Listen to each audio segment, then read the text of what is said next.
नमस्कार, आप देख रहे हैं टीएनपी न्यूज। मैं हूं आपके साथ दीपिका ओझा। तो चलिए शुरुआत करते हैं खबरों की। केंद्रीय मंत्री नितिन गडकरी प्रयागराज पहुंचे, जहां उन्होंने बीजेपी प्रत्याशी सिद्धार्थनाथ सिंह के लिए चुनाव प्रचार किया।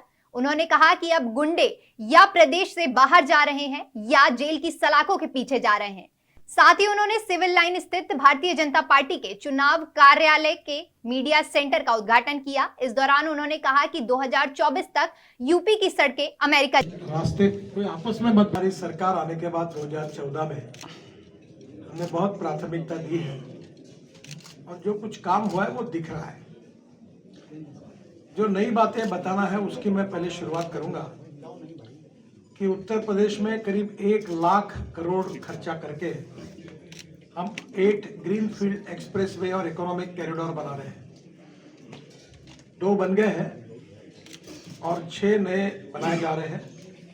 उत्तर प्रदेश में इन दिनों चुनावी बयार है। सभी राजनेता जनता को लुभाने के लिए एक दूसरे पर चुनावी कटाक्ष करने में लगे हुए हैं। इसी कड़ी में यूपी के उप मुख्यमंत्री केशव प्रसाद मौर्य ने अखिलेश यादव पर निशाना साधा। केशव प्रसाद मौर्य ने कहा कि अखिलेश यादव चुनाव में हार के डर से अपने पालतू गुंडों से बीजेपी प्रत्याशियों और नेताओं पर हमला करवा रहे हैं। साथ ही केशव प्रसाद मौर्य ने कहा कि क्या यही नई सपा है जो आपके खिलाफ चुनाव लड़ रहा है, उस पर हमला करवाएंगे। भारतीय जनता पार्टी मैनपुरी जनपद में 2022 के विधानसभा चुनाव में करहल विधानसभा सहित सभी 4 सीटों पर ऐतिहासिक विजय की ओर बढ़ रही है। इससे बौखला करके समाजवादी पार्टी के राष्ट्रीय अध्यक्ष ने अपने पालतू गुंडों और अपराधियों और दंगाइयों के द्वारा कल भाजपा की राज्यसभा सांसद बहन गीता साक्य जी के ऊपर हमला करवाया और आज जब करहल विधानसभा क्षेत्र में आयोजित एक सभा के बाद मैं वहां से दूसरी सभा के लिए आया। अभी शाम को जब लखनऊ पहुंचता हूं तो मुझे सूचना मिलती है कि प्रोफेसर एसपी सिंह बघेल जी के, जो भारत सरकार के मंत्री भी हैं प्रत्याशी के साथ साथ, उनके ऊपर सपा के सैकड़ों गुंडों ने हमला कर दिया।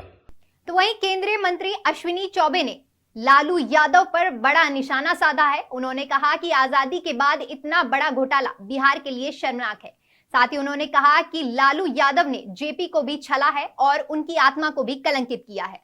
जो बात मैंने 74 के जयप्रकाश आंदोलन का, मैं एक सिपाही रहा और मैंने कहा था, संकल्प लिया था हम लोगों ने मिल करके, जातिवाद मिटाएंगे और नया बिहार और नया भारत बनाएंगे, भ्रष्टाचार मिटाएंगे, नया समाज बनाएंगे। आज भ्रष्टाचार के जाल में ये जितने भी देख रहे हैं, मैंने पहले ही कहा, लाटन का दुर्भाग्य तो है ही, और अगले स्थिति जो आने वाली है, जो भ्रष्टाचारियों को जिन्होंने बढ़ाया और जो भ्रष्टाचार के जाल में लालू जी के लिए ये अत्यंत शर्मनाक बात बिहार के लिए है। छात्र आंदोलन का नेता दुनिया के तमाम ऐसे भ्रष्टाचारी और उनको आज फिर से सजा मिल गया। और मेरा विश्वास है कि आने वाले हमारे वीरेंद्र भाई जेपी के इस धरती से, बलिया जहाँ शताब्दी 11 से आते हैं, मैं बहुत दुखी हूँ कि आज़ादी के बाद इतना बड़ा भ्रष्टाचारी नेता हो सकता है। बॉलीवुड के मशहूर सिंगर और म्यूजिक कंपोजर बप्पी लहरी का निधन हो गया है। उन्होंने 69 वर्ष की आयु में अपनी आखिरी सांस ली। मुंबई के एक अस्पताल में बप्पी लहरी ने अपनी आखिरी सांस ली। बता दें कि बप्पी ने 80 और 90 के दशक में कई फिल्मों में ब्लॉकबस्टर गाने और अपनी आवाज से एक अलग पहचान बनाई थी। म्यूजिक इंडस्ट्री में बप्पी लहरी को डिस्को किंग कहा जाता था। वह गोल्ड यानी सोने के शौकीन थे और हर समय सोने की मोटी मोटी चेन पहनकर रखते थे।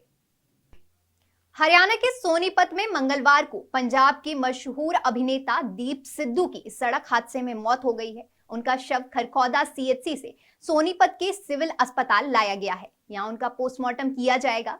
बता दें कि 3 सदस्यीय डॉक्टरों की टीम पोस्टमार्टम करेगी। जिला प्रशासन इस दौरान वीडियोग्राफी भी करवाएगा। दीप सिद्धू के परिजन सोनीपत सिविल अस्पताल पहुंच चुके हैं। उनके समर्थकों का आना जारी है। सुरक्षा के लिहाज से पुलिस की तैनाती भी कर दी गई है। फिलहाल के लिए इतना ही। देखते रहिए टीएनपी न्यूज। नमस्कार।